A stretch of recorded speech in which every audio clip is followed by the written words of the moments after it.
इस वीडियो में हम करेंगे क्लास 10th के हिंदी का चैप्टर डायरी का एक पन्ना। 26 जनवरी आज का दिन तो अमर दिन है। आज के ही दिन सारे हिंदुस्तान में स्वतंत्रता दिवस मनाया गया था और इस वर्ष भी उसकी पुनरावृत्ति थी, जिसके लिए काफी तैयारियां पहले से की गई थी। गत वर्ष अपना हिस्सा बहुत साधारण था। इस वर्ष जितना अपने दे सकते थे दिया। केवल प्रचार में 2000 रुपये खर्च किया गया था। सारे काम का भार अब समझते थे अपने ऊपर है और इसी तरह जो कार्यकर्ता थे उनके घर जा जाकर समझाया था। बड़े बाजार के प्रायः मकानों पर राष्ट्रीय झंडा फहरा रहा था और कई मकान तो ऐसे सजाए गए थे कि ऐसा मालूम होता था कि मानो स्वतंत्रता मिल गई हो। कलकत्ते के प्रत्येक भाग में ही झंडे लगाए गए थे।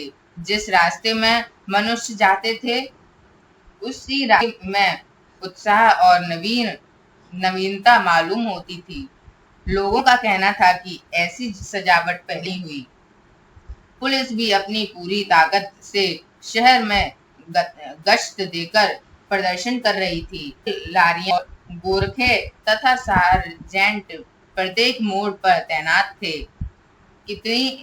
कितनी ही लारियां शहर में घुमाई जा रही थी। घुड़सवार का प्रबंध था। कहीं भी ट्रैफिक पुलिस नहीं थी। सारी पुलिस को इसी काम में लगाया गया था। बड़े बड़े पार्क तथा मैदान को पुलिस ने सवेरे से ही घेर दिया था। मॉन्यूमेंट के नीचे जहां शाम को सभा होने वाली थी उस जगह को तो भोर में 6 बजे से ही पुलिस ने बड़े संख्या में घेर लिया था, पर तब भी कई जगह तो भोर में ही झंडा फहराया गया।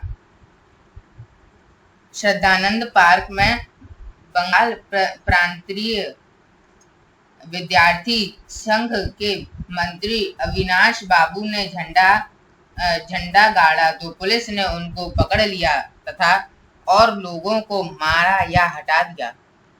तारा सुंदरी पार्क में बड़ा बाजार कांग्रेस कमेटी के युद्ध मंत्री हरीश चंद्र सिंह झंडा लाने गए, पर वे भीतर ना जा सके। वहां पर काफी मारपीट हुई और 2-4 आदमियों के सिर फट गए। गुजराती सेविका संघ की ओर से जुलूस निकला जिसमें बहुत सी लड़कियां थी। उनको गिरफ्तार कर लिया गया। 11 बजे मारवाड़ी बालिका विद्यालय की लड़कियों ने अपने विद्यालय में झंडोत्सव मनाया। जानकी देवी मदालसा बजाज नारायण आदि भी गई थी। लड़कियों को उत्सव का क्या मतलब है समझाया गया। एक बार मोटर में बैठकर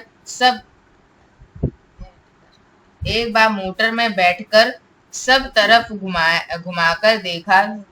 घूमकर देखा तो बहुत अच्छा मालूम हो रहा था। जगह जगह फोटो उतर रहे थे।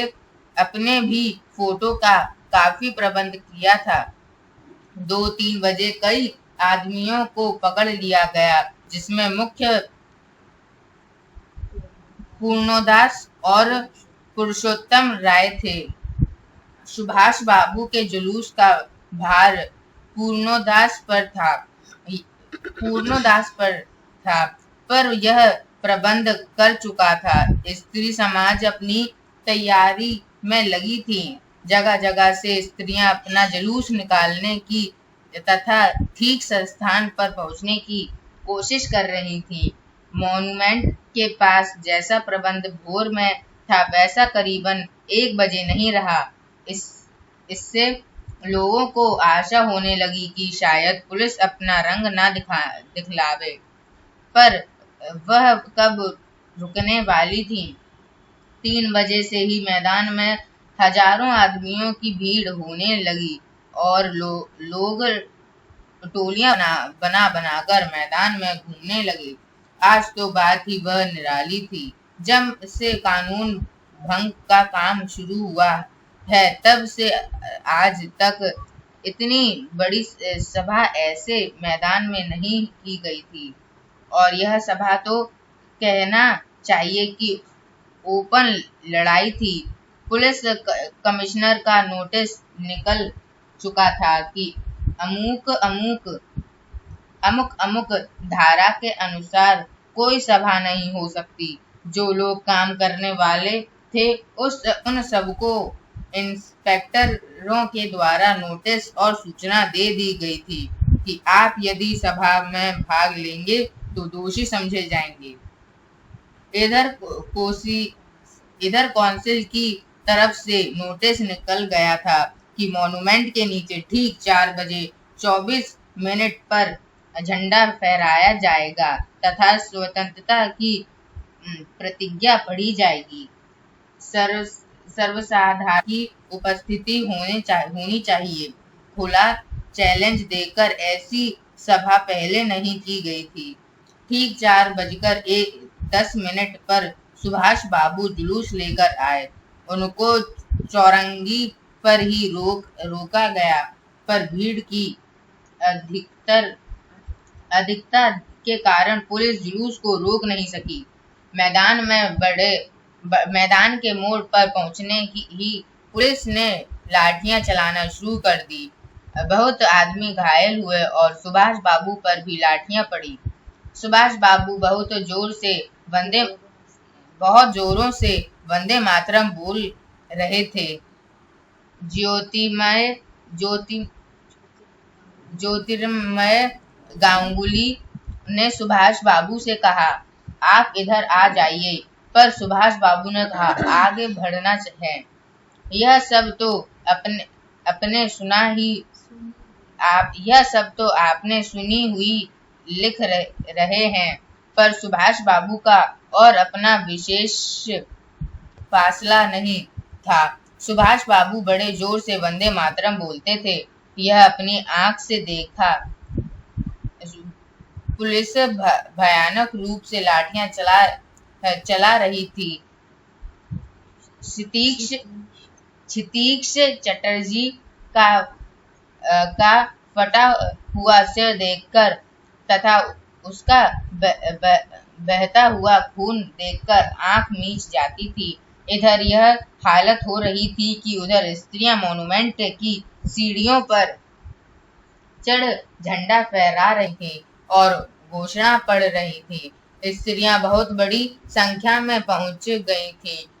प्रायः सबके पास झंडा था। जो वॉलंटियर गए थे वह अपने स्थान से लाठियां पड़ने पर भी हटते नहीं थे।